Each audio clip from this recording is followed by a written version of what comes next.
तुरीच्या SRT आणि कापसाच्या SRT मध्ये आपण आहोत.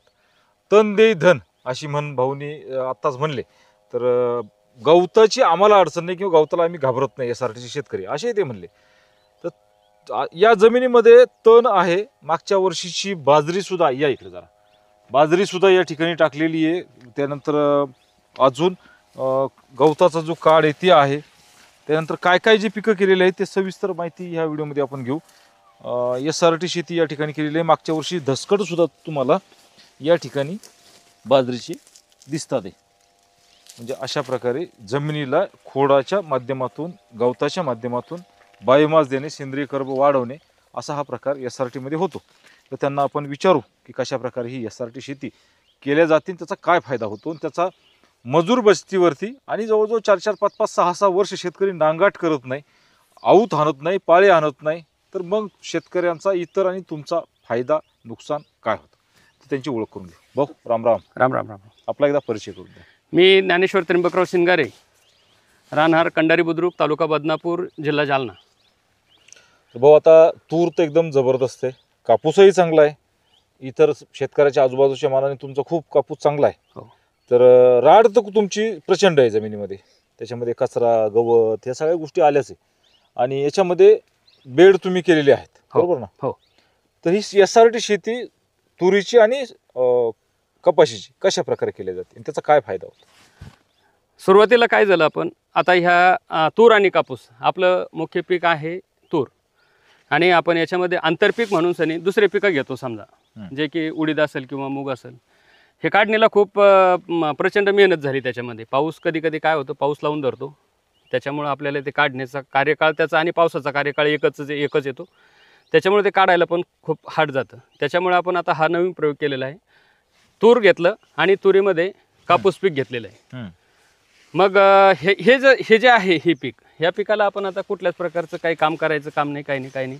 आणि हे फक्त आता वेचणी करून घेणं आहे आपल्याला याच्यामध्ये. बरं. याच्यामध्ये तुरीबरोबरच काय जे आपल्याला हे भेटणार आहे तेच, बाकी काही याला स्पेशल हे करायचं नाही. तुरीबरोबर त्याची फवारणी, तुरीबरोबर फवारणी होणार.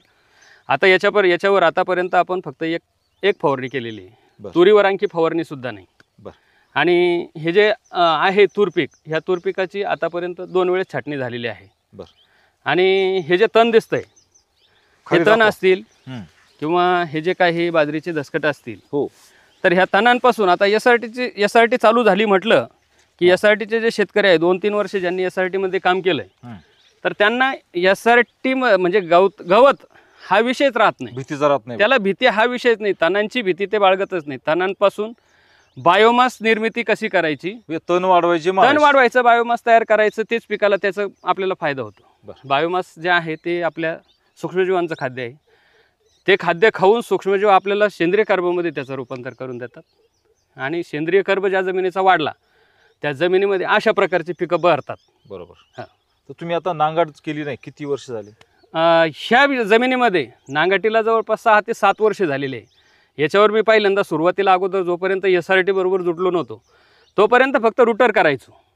हां. आणि नंतर आता ज्या वेळेसपासून आपला विठ्ठलदादांची आणि आमची वायगावला तुम्हाला सांगितलं की वायगावला ओळख झाली आमची, आणि तिथून पुढं SRT म्हणजे काय की मग तिथून पुढं खऱ्या SRTला आता सुरुवात झालेली. आणि हे माझं जवळपास आता दुसरं पीक आहे. आता तुम्ही किती वर्ष नांगट करणार नाही किंवा काय नाही? नांगटीचा विषय संपला. काय करत नाही तुम्ही नेमकं? जे परंपरागत शेतकरी करतात त्यापैकी तुम्ही काय करत नाही? आम्ही याच्यामध्ये नांगरट करत नाही, याच्यामध्ये निंदणी करत नाही, याच्यामध्ये वखरणी नाही, याच्यामध्ये डवरणी नाही, याच्यामध्ये काहीच करत नाही. आम्ही जमिनीमध्ये उलथा पालत हा विषय राहिलेला नाही. मग आता तण नियंत्रण कसं केलं? तण नियंत्रण याच्यात तणनाशक साह्यानं काय केलं? पहिल्या सुरुवातीला आपण ही तूर लागवड केलेली आहे. याच्यामध्ये पहिले बाजरीचं धसं होते, त्याला काही म्हणजे हे होतं म्हणजे काही त्याला बुडखा हे आलेले होते, पालवी आली होती आणि गवत पण होतं त्याच्यामध्ये. लागवड करून आपण त्याच्यामध्ये ग्लायफोसेटची फवारणी केलेली. जे तण होतं ते पूर्णपणे हे झालं, लावलं की ग्लायफोसेट मारून घेतलं. त्याच्यानंतर परत मग 20 ते 21 दिवसानंतर आपण तुरीचं तणनाशक जे मिळतं ते तणनाशक फवारलेलं त्याच्यामध्ये, हुड लावून सरकीवर न जाऊ देत, याच्यावर न जाऊ देता. आणि जो मधला बेड आहे, या मधल्या बेडमध्ये आपण ग्लायफोसेट फवारलेलं आहे. आता ह्या तुरीचं आणि कापसाचं अंतर किती? 4.5 फूट. आणि ह्या तुरीचं याचं अंतर 4.5 फूट. 4.5 फुटावरती बेड आहे. हो. आता हे बेड तुम्ही दरवर्षी रिपेअर करता की जे आहे तेच ठेवता? नाही, जे आहे तेच रिपेअर करायचं. म्हणजे त्याच्यामध्ये काय थोडंफार एखाद्या वेळेस आपल्याला जर कधी जास्त इकडं तिकडं हे झालेलं असलं की त्याला थोडं माती लावून घ्यायची नसते, बाकी काहीच नाही. हो. मग आता ह्या शेतीची भीती वाटत नाही हो तुम्हाला? नाही, अजिबात नाही, गवताची भीती वाटत नाही? काहीच नाही. तणांची भीतीच राहिली नाही आता. तणांची भीती राहिली तण नाही. दे धन. तण तणांच्या व्यवस्थापनाकडे आम्ही निघालेलो आहे आता. तणांची भीती नाही राहिलेली. तणांचं व्यवस्थापन तुम्ही चांगलं हो, योग्य हो, प्रकारे हो, करताय भाऊ. तण वाढवायचं, तण वाढवायचं, मारायचं. त्याला मारायचं, त्याला जागेला खोजवायचं. ते सूक्ष्मजीवांचं अन्न आहे, तिथून आपल्याला ऑर्गॅनिक कार्बन जास्त प्रमाणात मिळतो, आपली जमीन सुपीक होते. बरं यांच्या शेतीमध्ये गांडुळाची संख्या प्रचंड आहे.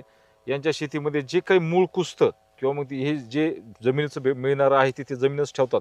आता याचं कडबा कुट्टी सुद्धा काय म्हणतो आपण त्याला, कुट्टी करायचं काय म्हणतो त्याला, थ्रेशर असं काहीतरी मिळतं की जे याच्यावर चालल्यानंतर फक्त याचं जे बारीक बारीक तुकडे ते तुकडे करून जमिनीत टाकतात, ते जमिनीला परत मग ते खायला मिळतं आणि ती जीवाणू असतील, गांडूळ असतील, ते प्रचंड संख्या वाढते. मुळे जे आहे ते राऊंडअप मारल्यानं किंवा मग तणनाशक मारल्यानंतर ते हळूहळू मरत जातात आणि ज्या 2-2, 1-1, 1.5 फुटापर्यंत मुळे जमिनीत वाढलेल्या असतात त्याच्या पोकळ्या तयार होतात. त्या पोकळ्यामधून जे पाणी आहे ते पाणी आतमध्ये जातं, सच्छिद्र तयार होते, जमीन मोकळी होते. आणि तुम्ही पाहिलं असेल ज्या ठिकाणी गवत आहे त्या ठिकाणी तुम्ही तणनाशक मारलं ती जमीन भुरभुर होती, मोकळी होती. याचा अर्थ काय, तिथे मुळ्या आतमध्ये मेलेल्या असतात आणि ती जमीन जी आहे ती सच्छिद्र झालेली असते. त्याच्यामुळे पाणीमध्ये जातं, गांडूळमध्ये जातात, सच्छिद्रता वाढते आणि जंतूला खाद्य तयार होतं. असं त्याचा एक सरळ एक मोठी भाग असं आपण लक्षात घ्यायला हरकत नाही. बरोबर ना? बरोबर. अशी ही पद्धत. तर तणनाशक मारल्याने गांडूळ मरतात. तर आपण ते व्हिडिओ आणखी दाखवलेलं आहे की मोरे साहेबांच्या व्हिडिओमध्ये ज्यावेळेस आपण गांडूळ दाखवले त्यावेळेस सत्यता आली. तुमच्या जमिनीत गांडूळ संख्या कशी आहे? भरपूर प्रमाणात आहे. बरं, तुम्ही एक सेंद्रिय कर्ब मोजला? नाही, मोजलेलं नाही. अजून नाही मोजला? नाही. तर SRT मध्ये जे शेतकरी आपण काही बघितलेले आहेत त्यांचा 1-1.5%, 2% सेंद्रिय कर्ब वाढला. तर 2% सुद्धा असणं म्हणजे हे कल्पनाच्या पलीकडं, आणि 1% तर खूप जबरदस्त, 2% तर अतिच जबरदस्त.